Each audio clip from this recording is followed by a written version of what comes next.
Which Vol would you most want to golf with? We're going to open that up to the message board and get your thoughts. Mine is going to be a guy that I was fortunate enough to visit with is Doug Atkins. I will give anything to be able to go back and get that audio. I can't. It's gone forever, but it was 30 minutes of an interview, 8 minutes of cussing that I had to cut out, that I would give anything to be able to go back. And he was talking about the George Hallases of the world, the Jim Browns of the world. So he was going back. And it was, I had no really idea since that he went that far back, even though I should have, Caleb, because I was doing these interviews in the 2000 era, 2005, somewhere in there. And I didn't realize he was that old. So it was pretty special. What about you? Masters weekend, who would you play golf with? I've always said Johnny Majors. Johnny Majors was so outgoing. He knew history like so well. I've heard him in interviews. I feel like I could just talk with him and listen to his stories because I love history. Johnny Majors was a student of history.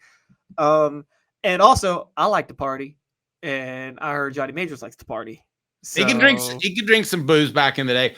You made a great selection with Johnny Majors because, as a matter of fact, you couldn't have made a better selection because as much as you love history, he absolutely knew history like nobody else I'd ever been around. Like he'd go back to the 1910s and recall stuff. He didn't need a Wikipedia. He didn't need an internet. He was just able to do stuff like that. It was absolutely phenomenal and amazing how sharp he was, even in his later years.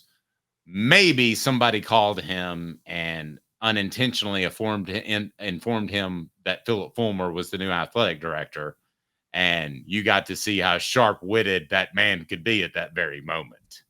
Maybe that person's on this very show. Wait, you were the one who let him know? Yeah. Tell me what he said. I got to know, Dave. I can't tell you any of that because he specifically said, now, none of that's on the record, right? And I said, well, technically, you're supposed to say that beforehand, but I'm going to give you the benefit of the doubt. But he was not happy. He was not very happy with that at all. The guy that got you fired would eventually be the athletic director at the University of Tennessee. He didn't live to see it, but quite honestly, like, it's funny because Fulmer won the national title, but I feel like now, given his tenure as athletic director, Johnny Majors holds a place a little bit higher in Tennessee lore than Philip Fulmer does, doesn't he? You know, there was something about Johnny Majors, guys, and I'm curious on the message board what this is. He always kind of carried your heart a little bit more than Philip Fulmer, and I can't really explain that. Because he was outgoing. Well, and maybe I'm not the best person to explain it because so much of my coverage of Fulmer was professional and I was around him. But it was like when you grew up in Knoxville, Johnny Majors was an extension of your high school coach. It felt like that. And Philip Fulmer never felt like an extension of your high school coach. And I can't explain that. Well, it's what Knoxville media or local media was with Majors. What you're talking about is how national media in general is with coaches. I mean, let's be honest. There were things that you can buy. I say this with coaches all the time, unless you're Nick Saban and you're winning championships. So Nick Saban gives you good quotes too, but as a coach, you can buy a lot of good press and good favor if you're good with the media, right? And I mean, Bobby Bowden and Joe Paterno were masters at that. I mean, again, Joe Paterno didn't even coach, but he would do every interview possible, which was why everybody covered for him while he was covering for other more horrendous things. Bobby Bowden, again, could say just was so honest. I say that about Steve Spurrier. So could you imagine Dave being a media guy? We should talk. I mean, I want to think about it from John Adams or Jimmy Hines' perspective. Imagine going from covering Johnny Majors every week to covering Phil Fulmer. Imagine how much more pulling teeth that is.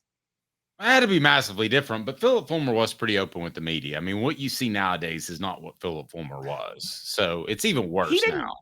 No, but what I mean is, a couple of people I do want to give a shout out to a couple of people who mentioned Majors, and Kaffa goes second. And Travis brings up a good one. It's because he was a Tennessee hometown star. Probably that was a big factor why you looked at him as being the coach.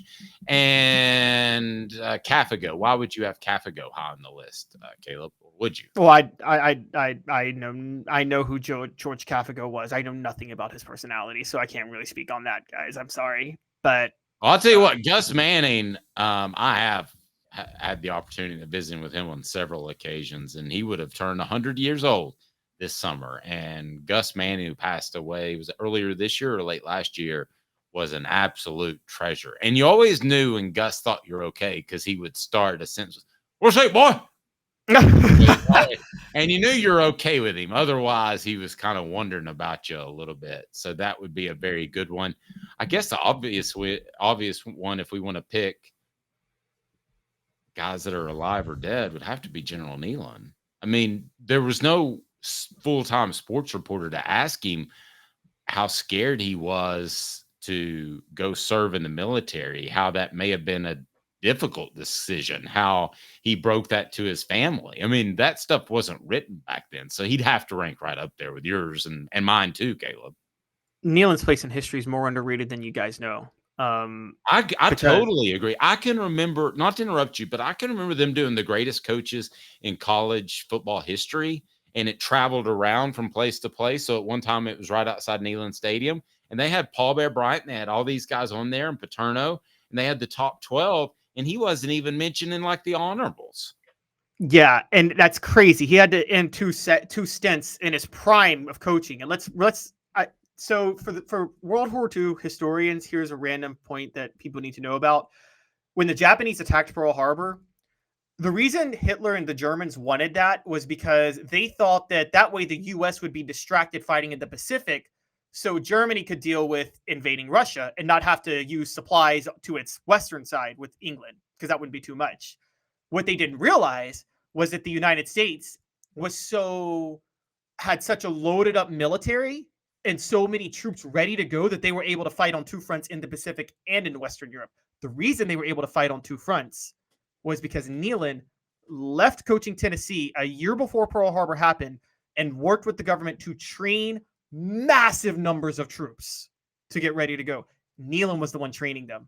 He's the reason that the U.S. was ready to fight in Europe. Let's all remember, he didn't do the John Adams thing where he showed up and pushed some pencils around in the Army because he got drafted. That's what John did. Wow. Nebraska was completely safe from all Nazi invasion because of John Adams. Well, that's where he was stationed. He'll joke about it more than I will, Caleb. So I'm not making fun of him. But he will admit that he protected Nebraska from any sort of Japanese or Nazi invasion. Well, Nealon never saw combat. It was the Vietnam War. Sorry. Well, Nealon never saw combat when he, like in World War II. He was training troops, but he did, you're right, in World War I. But he was very valuable to what they were doing in World War II. I mean, he was training troops and had them ready to go. And that's what caught the Germans off guard, was how ready they were. So yeah, General Nealon's up there. What about can we just do modern real quick? Like, I got to think like players you covered. Who's somebody that's just like fun to golf with? Because I feel like, I mean, I'm trying to think of people that. I wish I knew Eric Berry a little bit better. Eric Berry would be good. I would do Josh Dobbs because I need his help. I need him to help me debunk all the stupid conspiracy theories on the flat earthers that I see on Twitter all the time. And with that, and from a news perspective, there's some guys that I would like to visit with that maybe wouldn't have the best things to tell me. I'd like to visit with some of the guys that were a part of the coaching transition. I would like to have an open, honest, 100% honest conversation with the late Mike Hamilton. I think that's what we're assuming, right, when we're talking about a round of golf, that everybody's open and honest. Yes. You may not like this because I know he doesn't like you, but he is a little deep when he talks. He can get a little deep. I'd golf with Arian Foster. It's not like me. But he does like to talk. He was the one online from Arkansas calling me big forehead guy.